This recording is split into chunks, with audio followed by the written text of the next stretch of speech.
नमस्कार, Navbharat times online पर आप सभी का स्वागत है। आपके साथ मैं हूं विनीत त्रिपाठी। 13 दिसंबर 2023 ये वो तारीख है जो इंटरनेट पर अब इसको सर्च करने पर आता है कि पार्लियामेंट पे अटैक तो 2001 13 दिसंबर को हुआ था, लेकिन 2023 को दो सिरफिरे सब पार्लियामेंट के अंदर घुसते हैं, अपने जूतों से एक स्मोकी बम निकालते हैं और पूरी संसद में अफरा तफरी फैल जाती है।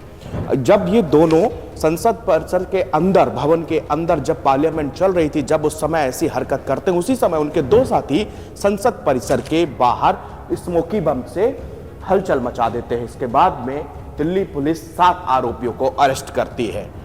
अब आते हैं, एक दिन पहले इन आरोपियों का साइकोलॉजिकल टेस्ट हुआ है। उस साइकोलॉजिकल टेस्ट में जो खुलासे हुए हैं वो बेहद चौंकाने वाले खुलासे हैं।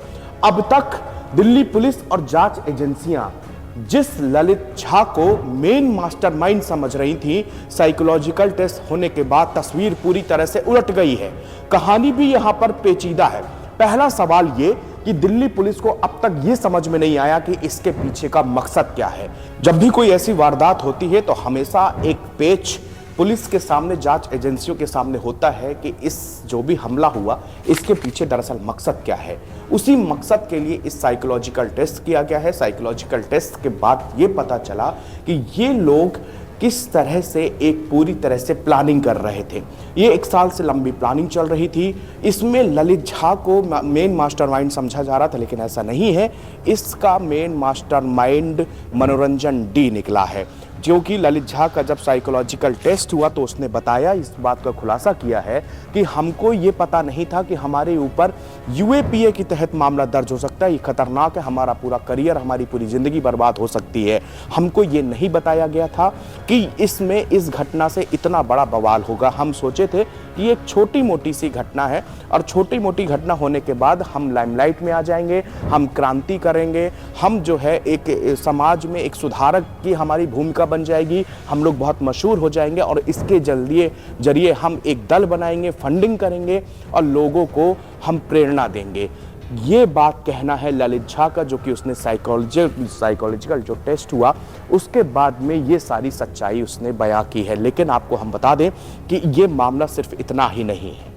मनोरंजन डी के इरादे क्या थे, मनोरंजन डी क्या करना चाहता था। जिस तरह से सागर शर्मा और मनोरंजन डी, ये 2 शख्स थे जो पार्लियामेंट के अंदर घुसे थे, इनके 2 साथी पार्लियामेंट के बाहर थे। ललित झा पर शक इसलिए ज्यादा गहरा रहा था क्योंकि यही वो शख्स था जिसने दिल्ली के अंदर सभी आरोपियों के मोबाइल जेब में डाले और उसके बाद ये जब संसद परिसर पर हंगामा मच गया, पुलिस की अफरा तफरी मच गई, उसके बाद ये सभी को मोबाइल ले जाकर और दिल्ली से तुरंत ही संसद परिसर के बाहर था और जाके राजस्थान चला गया।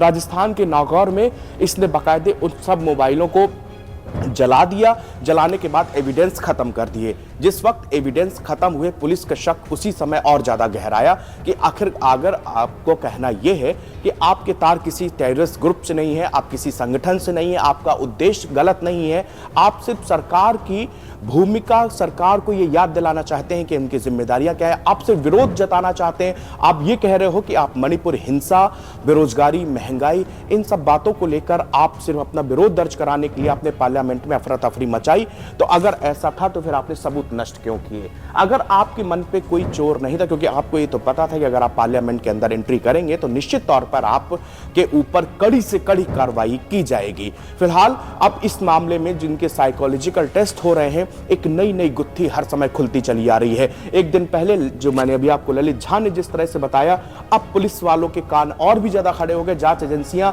अब मनोरंजन डी पर भी शिकस्त कस रही हैं और उसका भी साइकोलॉजिकल टेस्ट से क्या बात सामने आएगी, ये भी हम आपको जल्द बताएंगे।